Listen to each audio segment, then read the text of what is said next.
सनातन धर्म की अनेकों अद्भुत गाथाओं और जानकारियों से भरपूर अनूठा मंच। तो अभी सब्सक्राइब करें नारद वाणी यूट्यूब चैनल को।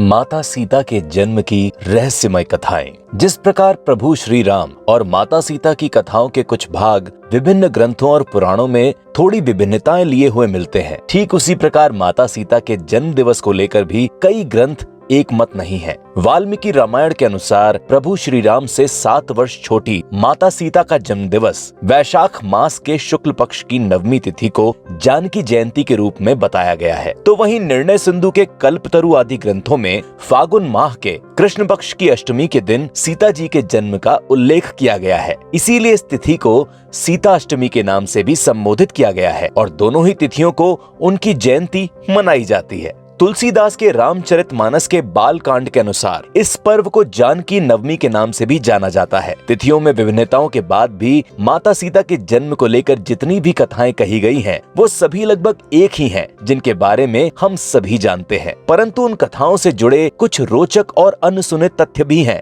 जिनसे हम अनभिज्ञ हैं। आज के वीडियो में हम उन्हीं तथ्यों को आपके समक्ष रखने वाले हैं, तो बने रहिए वीडियो के अंत तक। रामायण आदि ग्रंथों के अनुसार मिथिला में कई वर्षों से वर्षा नहीं हो रही थी और इससे चिंतित होकर महाराजा जनक ने जब ऋषियों से विचार विमर्श किया तो ऋषियों ने सलाह दी कि वैशाख मास के शुक्ल पक्ष की नवमी के दिन पुष्य नक्षत्र में महाराज स्वयं खेत में हल चलाएं तो इंद्र की कृपा हो सकती है। ऋषियों की सलाह के अनुसार जनक ने हल चलाना प्रारंभ किया। कुछ देर बाद हल एक स्थान पर जाकर अटक गया। ऐसा लगा जैसे भूमि में कोई बड़ी धातु है जो हल को रोक रही हो। जनक ने उस स्थान की खुदाई करने का आदेश दिया। इस स्थान से एक कलश निकला जिसमें उसी समय एक कन्या शिशु प्रकट हुई। विभिन्न शास्त्रों के अनुसार एक कथा ये भी है कि राजा जनक निसंतान थे, इसीलिए ऋषियों की सलाह पर वैशाख मास के शुक्ल पक्ष की नवमी के दिन पुष्य नक्षत्र में महाराज जनक ने संतान प्राप्ति की कामना से यज्ञ की भूमि तैयार करने के लिए हल से भूमि जोती। हल चलाते समय उनका हल एक धातु से टकराकर रुक गया और उस स्थान की भूमि को खोदा गया तो वहाँ एक घड़ा निकला जिसमें माता सीता एक नवजात शिशु के रूप में विद्यमान थी। इसके बाद मिथिला में घनघोर वर्षा हुई और प्रजा खुशहाल हो गई। निसंतान राजा जनक ने कन्या को ईश्वर की कृपा मानकर अपनी पुत्री बना लिया। देश के विभिन्न हिस्सों में जोती हुई भूमि को,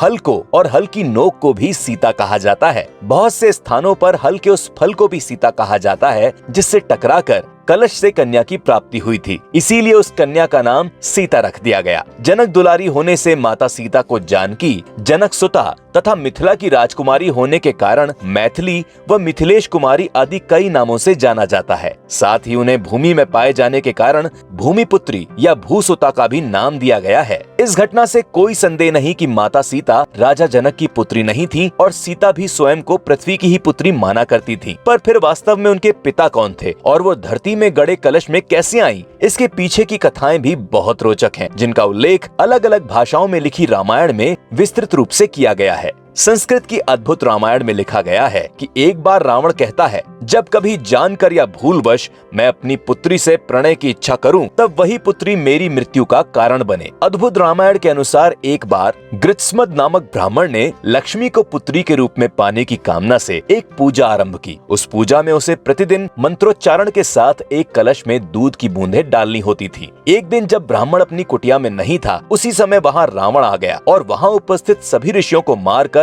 उनके रक्त से उस कलश को भर दिया। रावण उस कलश को अपने महल में लेकर आया और मंदोदरी को यह कहकर सौंप दिया कि इसमें बहुत तेज विष है, इसे सावधानी से कहीं छुपा कर रख दो। मंदोदरी रावण की उपेक्षा से बहुत दुखी रहा करती थी। इसी कारण से एक दिन रावण से मुक्ति पाने हेतु मंदोदरी ने कलश में रखे उस रक्त को विष समझ के पी लिया। परंतु उस रक्त को पीने से मंदोदरी गर्भवती हो गई और मंदोदरी ने एक पुत्री को जन्म दिया। परंतु रावण के भय से उसे समुद्र को समर्पित कर दिया गया। समुद्र की देवी वरुणी ने उस कन्या को बचाकर देवी पृथ्वी यानी धरती माता को सौंप दिया और देवी पृथ्वी ने उस कन्या को एक कलश के माध्यम से राजा जनक और माता सुनैना को सौंप दिया, जिसके बाद वो कन्या सीता के रूप में जानी गई, जो आगे चलकर रावण की मृत्यु का कारण बनी, क्योंकि मंदोदरी की कोख से जन्म लेने के कारण सीता रावण की बेटी भी हुई थी। माता सीता के इस प्रकार जन्म लेने और रावण की मृत्यु का कारण बनने से जुड़ी इन घटनाओं के पीछे भी एक कथा है, परंतु इसके लिए हमें इतिहास में थोड़ा और पीछे जाना होगा। लगा। ये कथा है एक अत्यंत सुंदर, सुशील और भगवान विष्णु की उपासक कन्या